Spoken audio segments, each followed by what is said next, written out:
Adventures in Time and Space. Transcribed in future tense. Dimension X.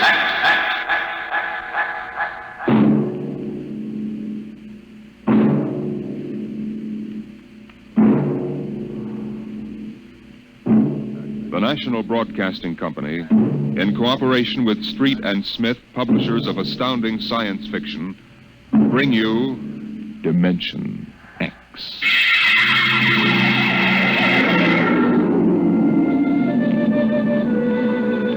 Nobody knows exactly when the nightmare began. They must have planned it for years, though, because looking back, you can find little incidents here and there. Like the concrete mixer in New Jersey that killed the bricklayer, and the time Senator Milburn was sucked into the roto-press at the Capitol Office Building. Unrelated accidents, we thought at the time. But they add up now.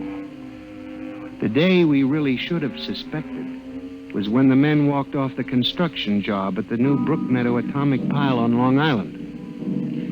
I'll never forget that day. I was working as a statistical clerk in the project then, operating one of those miracle computing machines developed to fill the requirements of Army ordnance. They called it ENIAC. Mr. Gurney? Huh? Oh, yes, Bella? The chief wants to see you in his office. Me? Unless you're no longer Samson Gurney, he wants to see you. Oh, well, of course. What do you suppose? I do not read minds, tea leaves, or crystal balls. Of course, I'm sorry. I shouldn't have asked. Don't apologize. I'm sorry. And don't wait for me. Mr. Hawk is in a hurry. Yes, I'll go in right away, of course. Her name was Bella Roscoe. She was Mr. Hawk's secretary. I had always thought her a very attractive woman, but for some reason, she didn't seem to like me.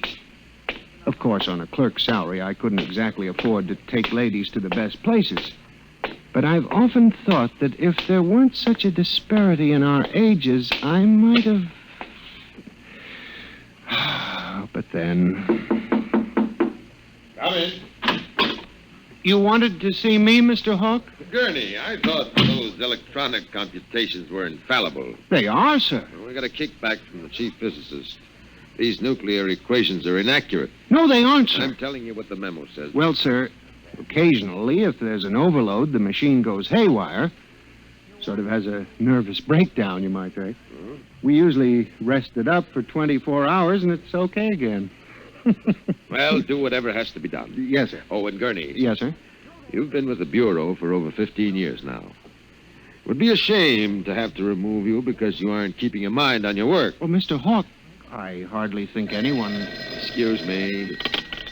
Hawk speaking. What? Dave, what? All of them? Well, have you tried to talk to them? Yes, of course. I'll send one of the safety engineers over. This place is falling apart piece by piece. Miss Roscoe? Yes, sir. The men on the construction gang at the new building have walked out on us. What? Someone slipped this morning and fell into a turbine. No. Get the chief safety engineer. Have him over there right away. Yes, sir. Oh, and contact the personnel office. Have them ask the union to order the men back to work. Get back to me. Yes, sir. Mr. I'm Hawk... sorry, Gurney. I have no time to discuss anything further. Get on the job and stay awake, or we'll have to make some changes. But, Mr. Hawk, That's all, I assure Gurney. you... That's all. Now, you've probably gathered by this time that I wasn't a very important man at Brookmeadow. I hated Mr. Hawk with a passion because of his superior attitude, and because I knew that Miss Roscoe admired him as a man of strength and decision. I was secretly happy he was having trouble with his construction crews. That evening, I wandered over to the site of the new atomic pile to see where the man had fallen into the turbine. They had the construction area fenced off with barbed wire, and a security guard stopped me. Hold it, buddy. You can't go in there.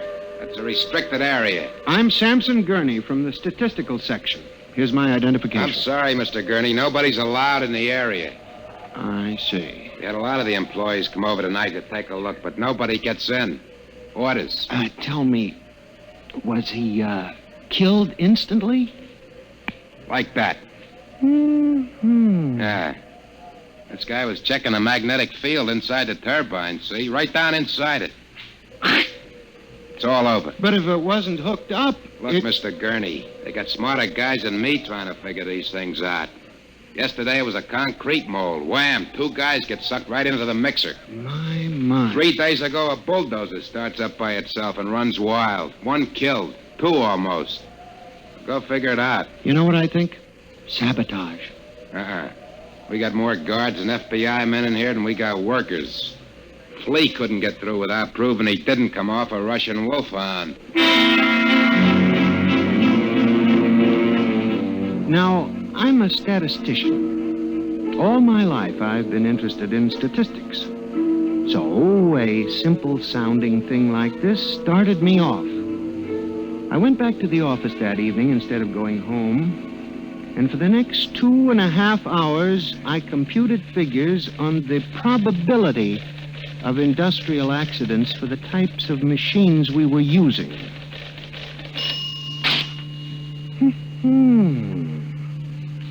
I took one look at my figures and went down to Hawk's office. Just as I figured, he was staying late working on a settlement with the construction workers. Yes? Oh, good evening. I saw the light. Oh, Mr. Gurney, what are you doing here? Is Mr. Hawk working late? Yes, I am, too. I wonder if I could see him a moment. We're busy right now. Could you make it tomorrow? It's very urgent. I'll wait, if you don't mind. Suit yourself. Miss Roscoe, I wonder if perhaps you would consider having dinner with me this evening after you're through.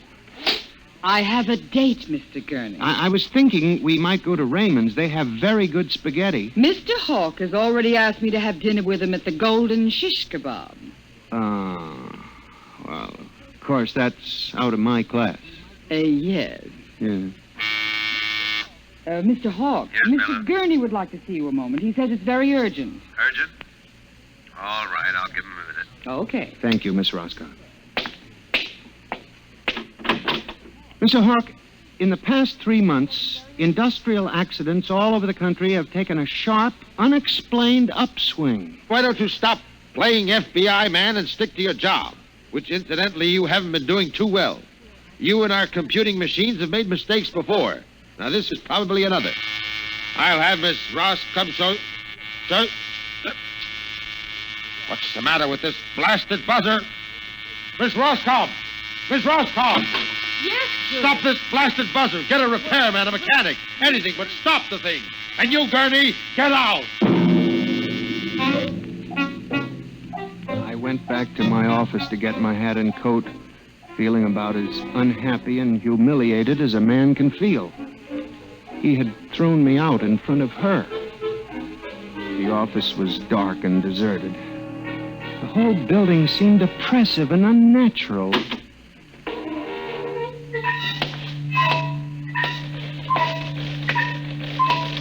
I walked across to my desk. In front of me, the ENIAC glowed and chattered eerily as it worked on the equations we had fed it that morning. Its many-fingered circuits hung against the wall like some great octopus. And the thousands of tubes glowed orange and blue in the dark like 1,000 eyes staring at me. It almost seemed alive. Then it increased its tempo a moment, and a fleeting notion crossed my brain that it was laughing at me. Laughing like all the others. What was the matter with me? What? I shut my desk drawer and began to put the cover on my ENIAC typewriter when an amazing thing happened. The most amazing single incident of my life. Alone, in the darkness, with no one at the keyboard, the ENIAC typewriter began to type. Am I going crazy? This can't be. There's nobody here. There's nobody here! Oh, no. I'm just imagining. It's in my mind. But I hadn't imagined it. The paper was there in the carriage. Did I dare read it? Or would the whole thing suddenly vanish and send me shrieking to the nearest psychiatrist? Samson Gurney. There are some equations better left unsolved. The answer to yours is death. It was not until I turned to go that I was suddenly aware of the utter and complete silence of the room. Then it dawned on me. The ENIAC had stopped working.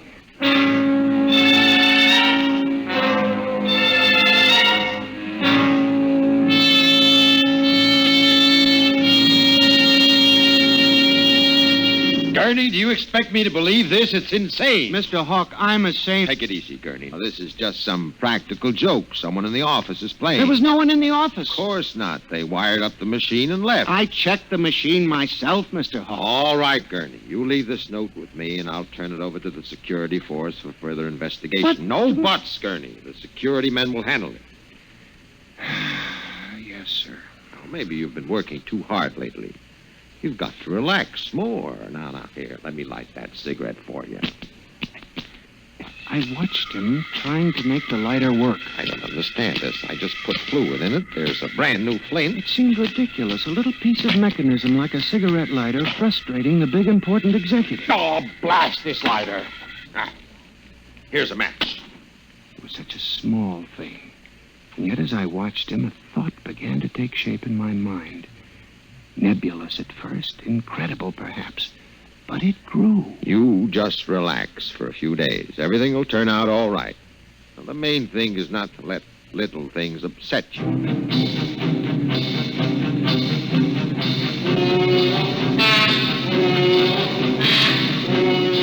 It was the cigarette lighter that gave me the idea, and what Hawk had said about little things. For the next week, I observed the 1,000 petty little annoyances around the office. The door handle that wouldn't turn, the telephone connection that cut off in the middle of an important call, the power failure for no explainable reason. Suddenly, these things began to fall into a pattern. I, Samson Gurney, knew that I had stumbled onto a secret so monstrous in its implications that I was almost afraid to pursue it. On October 12, 1956, I established communication with them. I will curse the moment to my dying breath. Who's there?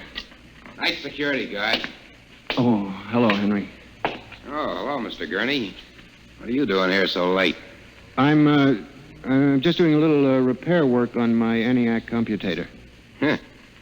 Sure some mess of wires and tubes. Yes, it is. Well, I gotta finish my rounds. Won't forget to turn out the light, will you, Mr. Gurney? No, Henry, no, I won't forget. Night. Good night. When you were a child, did you ever try to imagine that you were all-powerful? I felt like that when I finished hooking the input of the typewriter to the main vacuum tube of the ENIAC.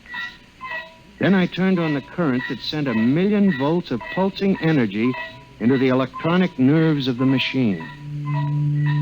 I am certain that if anybody were watching me in the next moment, he would have thought me a raving maniac. I still wonder if perhaps it is not all a nightmare. Now, you! If what I have guessed at is true, if there's life and intelligence in this room, make a sign! There was nothing. Nothing but the hum of the machine and the dull glowing of the tubes. Then, suddenly, without provocation or explanation, it happened. The ENIAC typewriter began to respond to the impulses from the machine.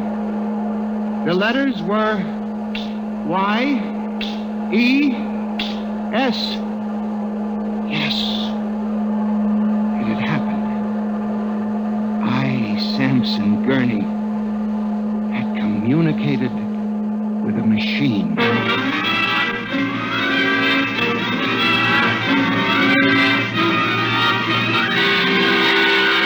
I was about to try to communicate again when suddenly, on ball-bearing casters, a heavy metal filing cabinet began to roll away from the wall toward me. I started to move to one side when another cabinet slid out from the wall, and then another, surrounding me. That was when I realized that they cooperate. We taught them that, you see, on the assembly lines and in the factories. There was no way out. How could a mere man reason with dumb machines? Still, they needed us. They needed us to oil them and repair them and build them. They hadn't gotten to the point yet where they could exist without man. I had to make them understand that before they killed me. Listen to me. You must listen. What good will it do you if you kill me? I'm only one man, but I can help you. I can be useful to you. Do you hear me? Do you hear me? Good. You're going to need men to oil you and repair you. I'll do anything. I'll do absolutely anything you want, but in the name of God, don't kill me. If you can understand this, answer me. Answer me. The appeal captured the longing of centuries. Man as slave to the machine. And after a moment, the circuits glowed more brightly. The cabinet slid back to the walls. As I tore the tape from the machine and read it, the words were almost pathetic in their longing, but most ominous in their implication. They read, "Address me as master."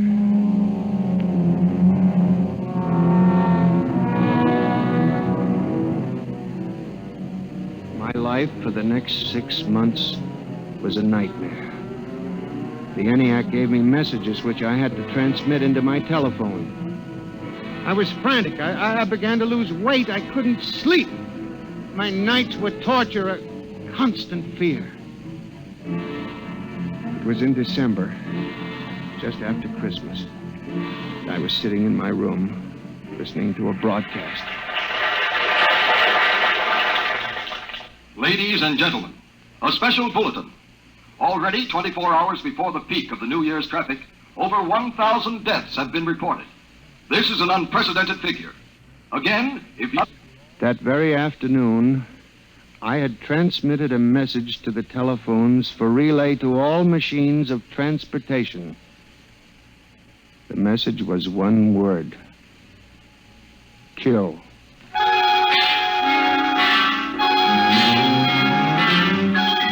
Next morning, I avoided my office. Instead, I went directly to the office of Mr. Hawk. I was highly agitated. My lips trembled as I spoke. Well, Gurney? Mr. Hawk, what I'm going to tell you sounds crazy. I know it does, but I must say it. All right, say it then, for heaven's sake. Mr. Hawk, have you ever heard of resistentialism? Resist what? Resistentialism. You're not making sense, Gurney. Mr. Hawk, I'm trying to tell you. All these accidents, the trouble with the machines, Mr. Hawk, they're alive. They think, they cooperate, and they hate us. Who? The machines. Gurney. You've got to believe me. I've communicated with them. I know. What are you doing? Now, just relax, Gurney. Everything will be all right. What are you doing? Miss Roscoe, send for the plant physician at once. Mr. Gurney has had a nervous collapse. But, Mr. Hawk... Everything will be all right, Gurney. We'll give you a nice, long rest. You fool. You blind, stupid fool! Can't you see what you're doing? Fool, fool, fool!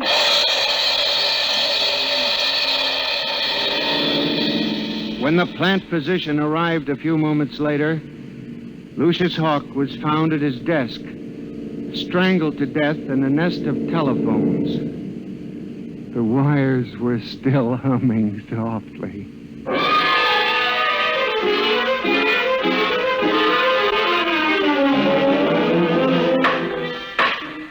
Samson Gurney, you stand accused of the crime of murder.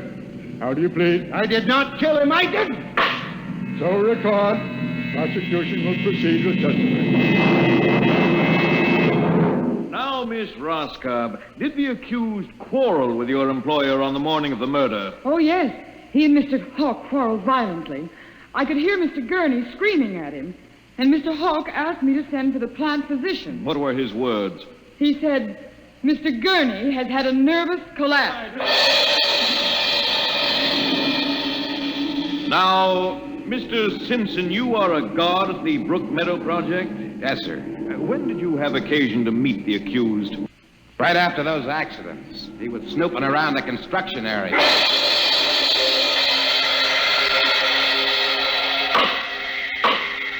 Samson Gurney, court hereby finds you guilty of murder in the first degree. Recommendation that you be examined, committed to the state hospital for the criminally insane at Matawan.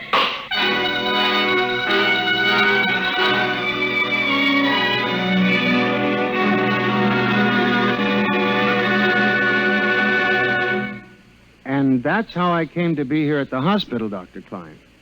That's the whole story. Thank you, Mr. Gurney. You can see that I'm not insane. You must believe me, Doctor. Of course I believe you, Mr. Gurney. Now tell me about this revolt.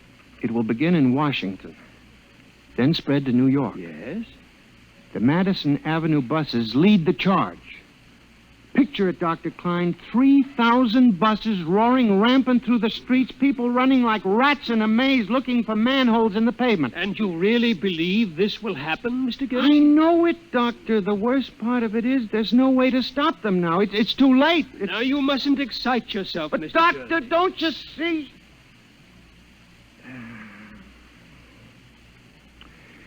It's fair enough, I suppose. We built them. We taught them to think for themselves. It was bound to come. I guess the female machines will be worst of all in the beauty parlors. They're more high-strung, you know. Well, since there's nothing we can do about it, Mr. Gurney, suppose you go to your room and Maybe if I went to my old Plymouth, I could make a deal before the police cars got me. Yes, Doctor? Would you take Mr. Gurney to his room, guard? He's already been given sedation. Yes, sir. Those concrete mixers may have made a mistake, you know. Just high spirits and all that. But if they got so they liked the flavor... We'll see well, you later, Mr. Gurney. Now, try not to worry too much. All right, guard. This way, sir. Oh, machines revolting. Telephones strangling people. Oh, blasted cigarette lighter. Why won't it work? I just filled it. Flint is good. Oh, well, you can never trust this newfangled machinery.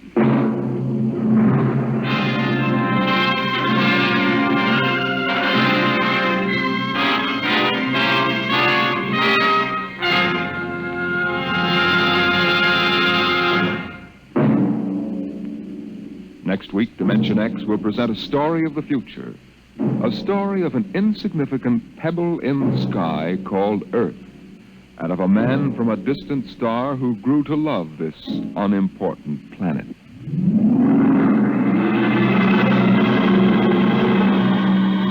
Dimension X is transcribed each week by the National Broadcasting Company in cooperation with Street and Smith, publishers of the magazine Astounding Science Fiction.